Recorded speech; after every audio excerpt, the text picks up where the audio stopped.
You're listening to Skeptoid. I'm Brian Dunning from Skeptoid.com. Wind turbines and birds.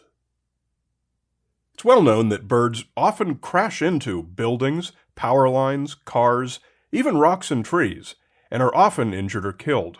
But many people call out wind turbines as an especial threat, with their enormous blades slicing through the sky.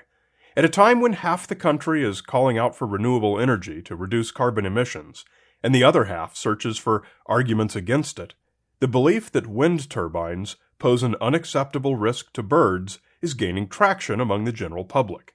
Today, we're going to look at the facts and see what role wind power should best play in the future of birds.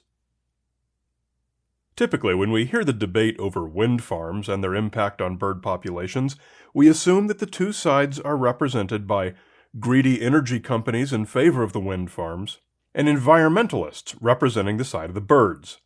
This is the first and biggest piece of misinformation. It seems counterintuitive at first, but the most significant advocate for wind farms is the group you might least expect, the National Audubon Society, the world's largest and oldest nonprofit environmental organization dedicated to the conservation of birds.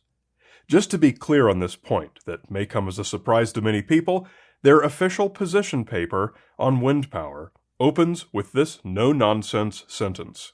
Audubon strongly supports properly sited wind power as a renewable energy source that helps reduce the threats posed to birds and people by climate change. Audubon strongly supports wind power because it reduces threats to birds. It does not increase them. Now, there are important qualifiers in there, namely that wind farms have to be properly sited and managed, and we'll talk about all that in a moment. Audubon's position is founded upon thorough science. The paper continues. Top scientific experts from around the world, including Audubon's own scientists, agree that the effects of climate change are happening now and will get worse. Scientists have found that climate change has already affected half the world's species breeding, distribution, abundance, and survival rates. Audubon's research shows a particularly stark threat for North American birds. Our Birds and Climate Change report confirmed that 314 species stand to lose more than 50% of their current ranges by 2080.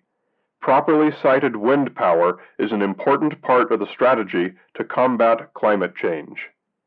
So if you're hearing that wind farms are bad for birds, you're not hearing it from the best-informed bird conservationists. You're more likely hearing it from poorly informed but well-intentioned amateur wildlife lovers, or even more likely from fossil fuel interests intent on hampering the renewable energy sector. Wrapping opposition to renewable energy inside a superficially persuasive Trojan horse of wind turbines kill birds is a devious and effective greenwashing ploy. Another such ploy is the promotion of conspiracy theories that the number of birds killed by wind turbines is massive but covered up by the wind industry. You'll find all these conspiracy theories and more on websites that also promote the long-debunked wind turbine syndrome said to sicken people. Truckers transporting turbine blades are routinely killed because they're so dangerous on the road. The manufacture of wind turbines produces more greenhouse gases than coal and oil power plants produce. The turbines habitually burst into flames. Building wind farms requires the wholesale destruction of forest habitats, and any other nonsense the fossil fuel interests can dream up. The claim that they kill huge number of birds is one that resonates best with many proponents of renewable energy, so it's the one you'll hear repeated most often. So the big question, obviously, is how many birds are getting killed? Well, this raises other questions like what types of turbines are most dangerous, and at what locations do they pose the most risk? If you've heard this discussed before, you've undoubtedly heard the comparisons with other types of human activity that kill birds. It is clear that wind turbines are responsible for about the smallest number of bird deaths among all anthropogenic causes. This is true, even though the estimates range widely, about a full order of magnitude, for nearly all the causes studied. The The numbers I'll give are for the United States alone, as studies are almost always confined to a single nation, and the U.S. is the one for which the most data is available. Two things are changing about wind turbines year after year. More of them are being built, and they're getting taller. Data shows that taller turbines clearly kill more birds than shorter ones, and obviously the more turbines there are, the more birds will be killed. A third thing is also changing: reporting. Wind farms are generally on private property, and reporting used to be rare. Now it's becoming commonplace, so we have better data. Data I studied back in 2001 showed an average of 2 birds killed annually per wind turbine. Today, with much better data and taller towers, that number is up to just over 5.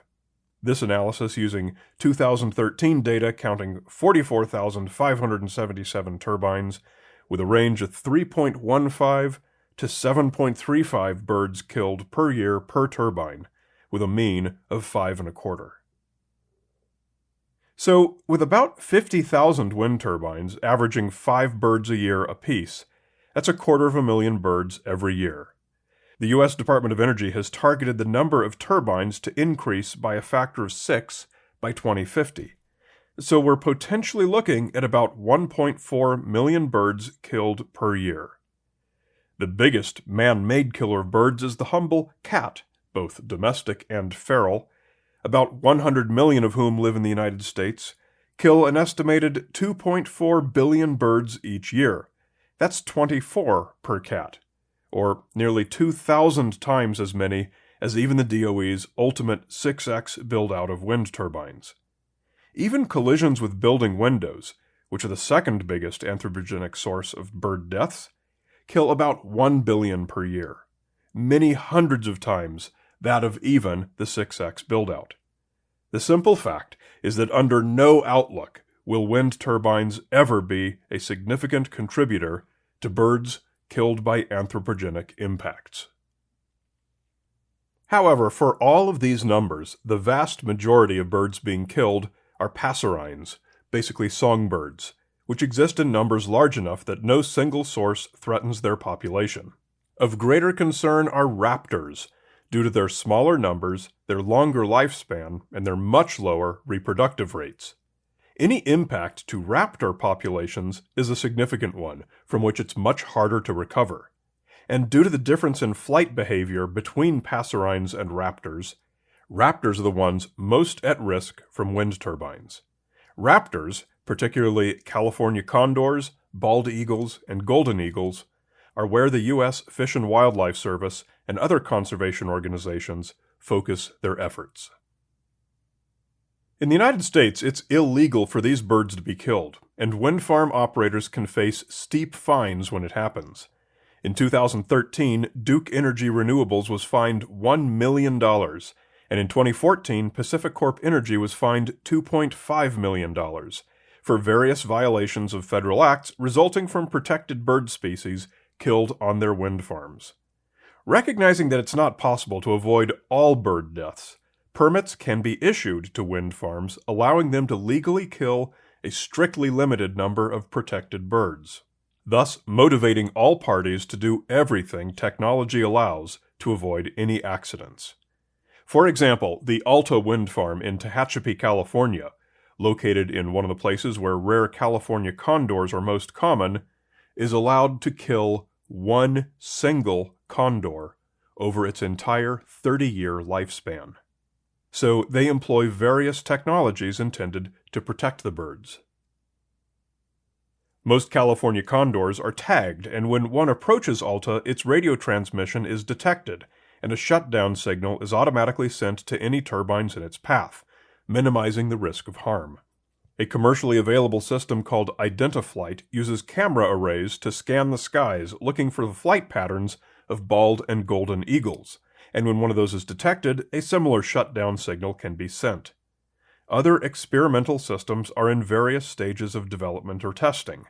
These include radar to detect flocks of migrating birds, lights to illuminate turbine blades at night to make them more visible, thermal cameras that look for birds then attempt to identify them using artificial intelligence, optical cameras that spot raptors then produce a blaring audio signal to frighten them away, and even painting the turbine blades purple to attract fewer insects and thus attract fewer songbirds. Many of these systems are of limited utility, but substantial investment continues flowing to improve them. But mitigation of an existing problem can only do so much. The best solution is prevention, and the best form of prevention is proper siting of the wind farms. Proper siting means, in general terms, staying away from bird migration routes and places where threatened raptor populations live. But there's also a lot more to it. In 2010, the U.S. Secretary of the Interior commissioned the Wind Turbine Guidelines Advisory Committee to make these recommendations. This committee consisted of 22 members representing major conservation groups, including the Audubon Society, government wildlife departments, government energy departments, energy industry groups, and academics. Its 162-page recommended guidelines cover just about anything and everything you can imagine. In short, proper siting of wind farms minimizes the need for mitigation technologies.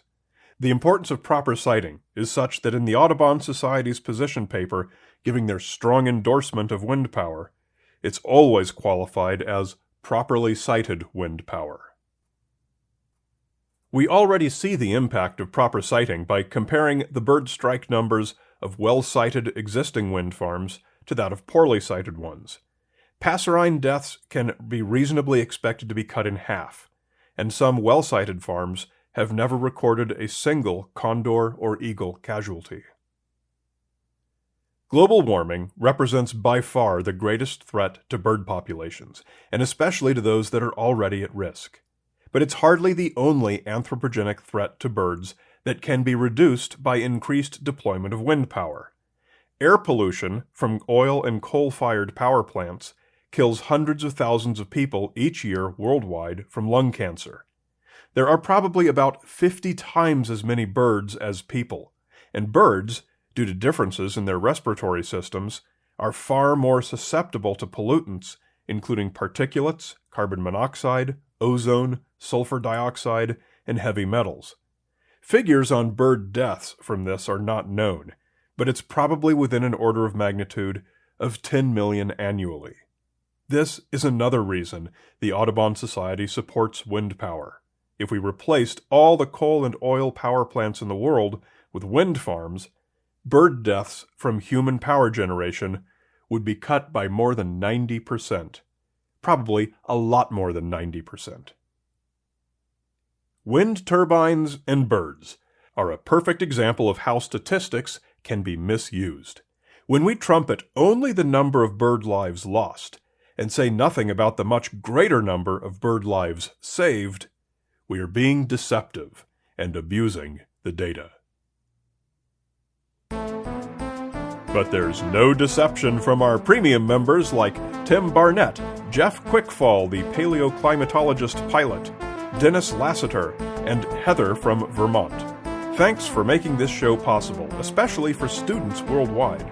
If you're a teacher and you want an easy, private way to share Skeptoid episodes with your classroom, check out our Teacher's Toolkit. Just come to skeptoid.com/teachers to watch a 3-minute video walkthrough of the Teacher's Toolkit, provided free to teachers, paid for by Skeptoid's generous premium members. skeptoid.com/teachers.